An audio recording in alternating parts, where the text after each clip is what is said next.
네, 반갑습니다. 울산 현대사에서 근무하고 있는 이규헌입니다. 이규헌의 보험통신 184화고요. 이번 주에는 뭘 살펴볼 거냐면 차선과 차로 구분을 좀 해야 되는데 보통은 섞어서 쓰시죠. 그런 개념 한번 살펴볼 거고요. 그리고 비보 사거리 좌회전이라는 표현들을 쓰시더라고요. 한번 살펴보려고 합니다. 자, 여러분, 차선 변경 하다가 사고가 났다 이렇게 말씀들을 하시잖아요. 내가 1차선으로 가는데 그 2차선으로 오차가 보통 이렇게 말씀들을 하시지, 내가 1차로로 가는데 2차로에서 오던 차가 이렇게 말씀하신 분이 잘 없어요.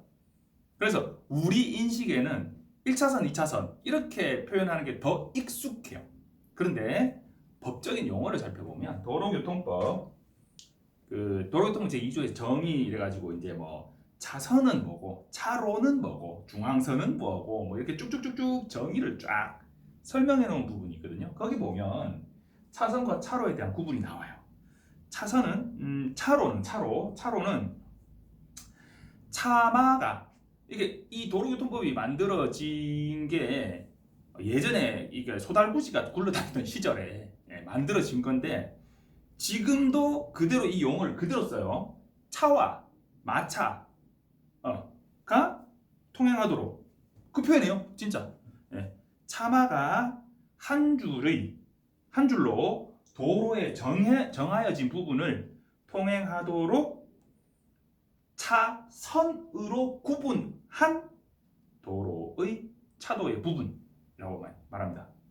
자, 차마가 한 줄로 통행하도록 차선으로 구분한 차도의 한 부분. 차도, 여기가 차도예요. 차가 다니는 곳. 여기는 제가 인도라고 그랬는데 죄송합니다. 법률적인 용어로는 인도가 아니고요. 보도예요. 보도.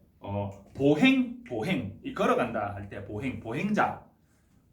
그 걸을 보자거든요. 그러니까 뭐 1보, 2보, 3보 이렇게 얘기를 하잖아요. 한자어로. 한 걸음, 두 걸음이라는 얘기죠. 그러니까 걷는 도로. 그러니까 이게 사람이 걷는 도로고요. 여기는 차도, 차가 다니는 도로. 차도의 한 부분인데, 차도의 한 부분 중에서 얘들이 차선이에요. 차선은 흰색으로 하나요? 노란색으로 하나요? 흰색으로 하죠. 백색 점점점 띄워져 있죠. 점선. 백색 점선으로 표시하는 게 차선이고요. 차가 다닐 수 있도록 차선으로 이렇게 구분을 지어 놓은 이게 차로입니다. 차로. 차가 다니는 길, 차로. 차가 다니는 도로에 차도. 여기를 전체를 도로라고 하죠. 길이고 걸어 다니는 곳이고 움직이는 곳이고요. 그리고 여기도 뭐 차선이 있겠죠. 반대쪽에도. 자, 여기는 중앙선입니다. 지금 꺼놓은 게 두 줄로 꺼놨으니까 두 줄로 된 황색 실선 두 줄로 꺼진 중앙선이겠네요. 그죠? 이거 넘으면 안 되죠. 이거 넘으면 중앙 침범 되죠. 자, 여기가 차로고요. 요게 차선입니다. 그러니까 여러분들, 내가 1차선으로 가는데 이렇게 얘기하면 안 돼요. 이 차선을 보고 가고 있다는 얘기잖아. 그러면 안 되고요. 차선은 1차선, 2차선이라는 개념이 없고 차로가 1차로, 2차로의 개념이 있습니다. 자, 중앙선이 있는 안쪽부터 여기가 1차로, 여기가 2차로, 여기가 3차로가 됩니다. 바깥으로 나가면서 그렇게 되고요. 내가 1차로로 주행하고 있는데 2차로에서 진행하던 차가 진로 변경을 해 들어왔다라고 표현하는 게 정상적인 표현이에요. 방금 제가 뭐라고 했죠? 진로 변경이라고 했죠? 차선 변경이라고 얘기하시거든요.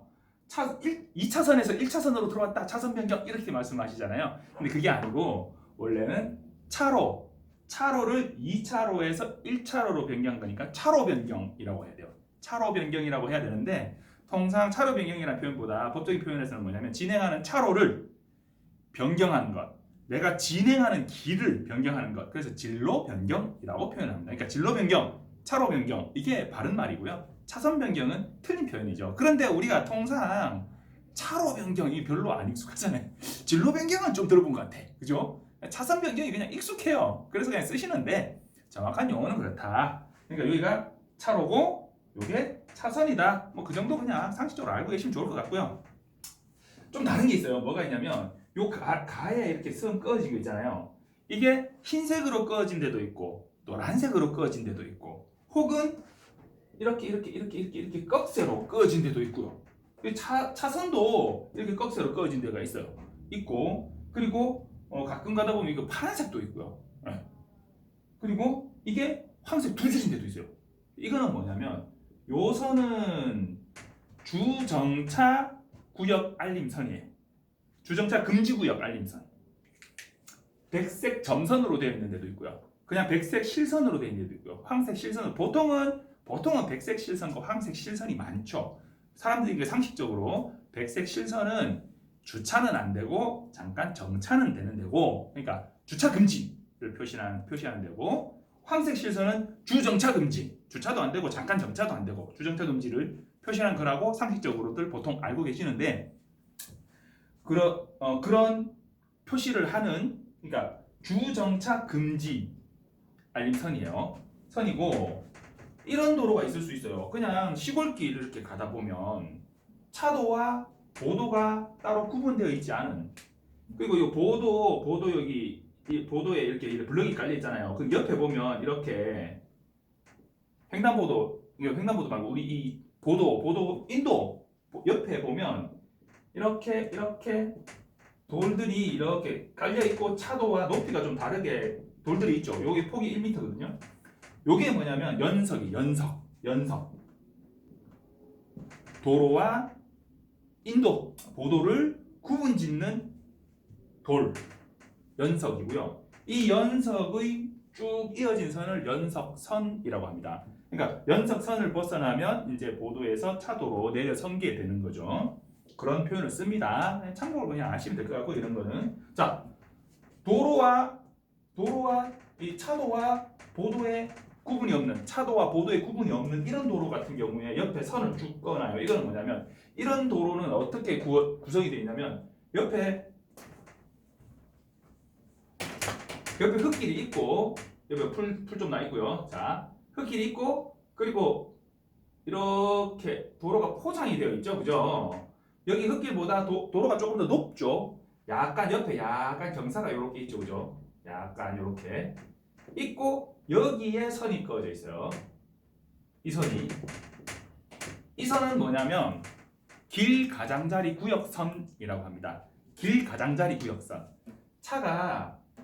차도와 보도의 구분이 없는 도로를 통행할 때 보행자를 보호하기 위해서 길 가장자리 구역을 설치하고, 이렇게 길 가장자리 구역을 설치하고, 그 길 가장자리 구역과 차도를 경계를 표시하기 위해서 끊는 선. 그래서 이거는 길 가장자리 구역선이고요. 요런 데 그어지는 이 선은, 물론 이 선도 그려지는 위치는 요것처럼 이렇게 그려져요. 왜냐면 이런 보도가 있는 도로라면 보통 여기 물이 빠지는 이렇게 밑에 길이 있고, 그리고 연석이 있고, 그리고 이렇게 보도가 보통은 도로보다 조금 더 높게 이렇게 설치되어 있거든요. 여기도 이렇게 약간 도로 끝에 약간 이렇게 경사가 되어 있고, 밑에 물 빠지는 배수로가 되어 있잖아요. 그렇게 길 가장자리 구역이 설치되어 있어요. 그렇지만 여기는 길 가장자리 구역선이 아니고, 여기는 뭐냐면 주정차 표시선이고요. 그게 중요한 게 아니고, 이거는 이거고 저거는 저거고, 그게 중요한 게 아니고, 길 가장자리 구역 보통 선이 이렇게 꺼져 있죠. 보통은 꺼져 있고, 그리고 1차로, 2차로, 3차로 이렇게 중앙선 쪽부터 1차로, 2차로, 3차로라고 표시한다. 표현하고, 그리고 이 차로를 구분짓는 선, 이걸 차선이라고 하고, 횡단보도나 교차로 등의 전에 진로 변경을 금지하기 위한 실선을 설치한다. 실선은 30에서 50m. 이렇게 도로교통법 시행 규칙에 나와 있어요. 이 실선을 넘어가서 사고가 나게 되면 요즘은 이 실선을 안전표지로 보기 때문에 안전표지, 즉 넘어가지 말라는 지시를 위반했기 때문에 신호 및 지시 위반 해가지고 우리가 흔히 말하는 게 신호 위반으로 중과실 처벌이 됩니다. 요즘은. 자, 실선의 차선은 넘어가면 안 된다.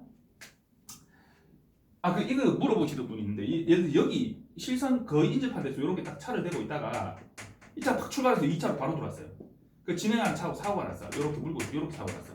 이거 지시 위반 아니에요? 이렇게 말씀하시는데, 살짝 물고 들어간 정도로 지시 위반을 따지기는 어렵고, 다만 블랙박스 영상을 통해서 우리가 진행하는데 이 차가 갑자기 출발하면서 이리로 갑자기 그렇게 들어올 거라고 예측하거나 혹은 이거를 갖다 이 사고를 피하기 어려웠다라는 부분이 입증되는 정도가 된다면 무과실 사고가 될 수 있겠지만 이 선이 안전표지인 실선을 물었기 때문에 이 차가 지시 위반이니까 무조건 중과실이고 100%다. 그거는 아닐 수도 있다. 참고로 말씀드리고요. 비보호 사거리 좌회전 사고 났다라고 고객들이 전화 와서 말씀들 하세요. 비보호 좌회전하다 사고 났다. 상대방이 비보호 좌회전이다. 아니 내가 비보호 좌회전했다. 그래서 어디서 사고 나셨나요? 이래 물어보면 골목길이야. 비보호 좌회전은 신호등이 있고 그 위에 좌회전 표시 파란색 바탕에 비보호라고 적혀있죠. 그래서 지난주에 우리가 살펴봤던 부분인데요. 비보호 좌회전 표시가 있는 사거리, 교차로에서는 사거리가 아니라 삼거리도 있을 수 있으니까요. 교차로에서는 녹색 신호에 맞은편에서 진행하는 타 차량에 방해가 되지 않게 좌회전을 할 수 있다. 신호 위반이 아니다. 사고 나면 가해자다. 왜? 맞은편에서 오던 차 입장에서 나는 녹색 신호 받아 그냥 직진하고 있는데 맞은편에서 좌회전 차가 확 들어오는 거야. 오! 이러고 사고 났어. 당연히 좌회전한 놈이 가해자죠. 그런데 이렇게 제가 지금 방금 말씀드린 대로 녹색 신호에 맞은편에 오는 차에 방해가 되지 않게 안전하게 좌회전을 해야 됨에도 불구하고 그래도 가해자인데 그냥 올려버렸다. 맞은편에 오는 차가 이러고 그냥 막 피아트로 도시 사고 났다. 100%빵이죠 그거는. 그렇게 돼야 된다고 저는 봅니다. 어쨌든 비보호 사거리 좌회전은 이거랑은 다른 거다. 흔히들 사람들이 비보호 사거리 좌회전, 비보호 좌회전이라고 표현하는 것들은 뭐냐면 비보호가 아니라 신호 없는 사거리에서 좌회전하다 사고 난 걸 비보호 좌회전하다 사고 났다라고 표현들을 하세요. 그러니까 비보호 좌회전 이렇게 말씀들을 하시더라고요. 그게 아니고 신호 없는 사거리. 자, 신호 없는 교차로, 신호 없는 사거리, 신호 없는 삼거리에서는 어떻게 주행해야 되냐? 도로교통법 제26조 보면 신호 없는 교차로에서 양보 운전 부분이 나와요. 제가 영상을 찍어놨지만 대로에서 그 교차로에서도 대소로가 구분될 수 있거든요. 대로에서 진행하는 차한테 소로에서 진행하는 차가 양보해야 되고 직진 혹은 우회전하는 차한테 좌회전하는 차가 양보해줘야 되고 그리고 우측에서 진행하는 차한테 좌측에서 진행하는 차가 좀 양보해줘야 되고 그리고 직진, 대소로, 우회전 다 말했나?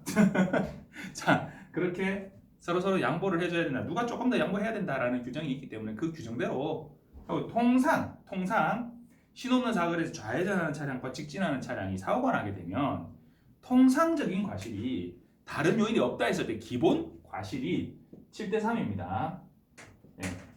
좌회전 차가 7, 직진 혹은 우회전 이렇게 하던 차가 3 이렇게 되는데 여러분 신호가 없는데 내가 직진하고 있다가 좌회전하는 차고 사고 나면 내가 30%의 과실을 물어요. 그런데 신호가 있는데 내 신호에 가고 있는데 저기서 좌회전하는 차고 사고 났는데 내가 20% 과실이래. 그게 기본이래. 너무하지 않나요? 비보호 좌회전 과실 기본 과실 8대2라고 지난주에 우리가 살펴봤거든요. 그래서 제가 비보호 좌회전의 기본 과실은 8대2가 되어서는 안 된다라고 강력하게 주장하고 있는 거고요. 자, 어쨌든 이번 주에 차선이 아니라 우리가 보통 얘기하는 차가 다니는 그 부분은 차로라고 표현하는 게 맞다. 중앙선부터 1차로, 2차로, 3차로 이렇게 표현한다. 그리고 요 선은 차선이고 점선, 실선 이런 식으로 표현을 한다. 그리고 비보호 사거리 좌회전이 아니고 통상 얘기하는 신호가 없는 사거리는 신호 없는 사거리 좌회전이라고 표현하는 게 맞다. 그런 부분 한번 살펴봤고요. 이거 여러분들이 잘못하고 있어요. 이게 아니고 통상 그렇게들 말씀하시는데 이런 표현이 원래 맞는 표현입니다. 그냥 한번 짚어서 알아본 거고요. 여러분들 하여튼 중요한 건 뭐예요? 오늘 얘기한 것 중에 중요한 거 몇 번 얘기 나왔죠? 내가 1차로로 가고 있는데 2차로에서 오던 차가 확 들어가 사고 났다 이런 거 있잖아요. 차로를 변경할 때 내가 진행하고 있는 이 2차로를 1차로로 차로를 변경하고자 할 때 주의해서 살펴서 뒤를 봐야 돼요. 뒤를 내가 보이는 데만 보면 안 돼. 이건 지금 차 없지. 꺾잖아요. 여기서 와서 봐봐요. 내가 가해자야. 근데 왜 다 들어갔는데 와서 박았냐고 그렇게 얘기하잖아. 뒤를 봐야 돼요. 나보다 더 빠르게 오고 있는 차가 있을 수 있거든요. 제한 속도, 내가 딱 제한 속도로 가고 있었기 때문에 나보다 빠른 차가 있을 수가 없는 거야. 그 차는 그럼 과속이야.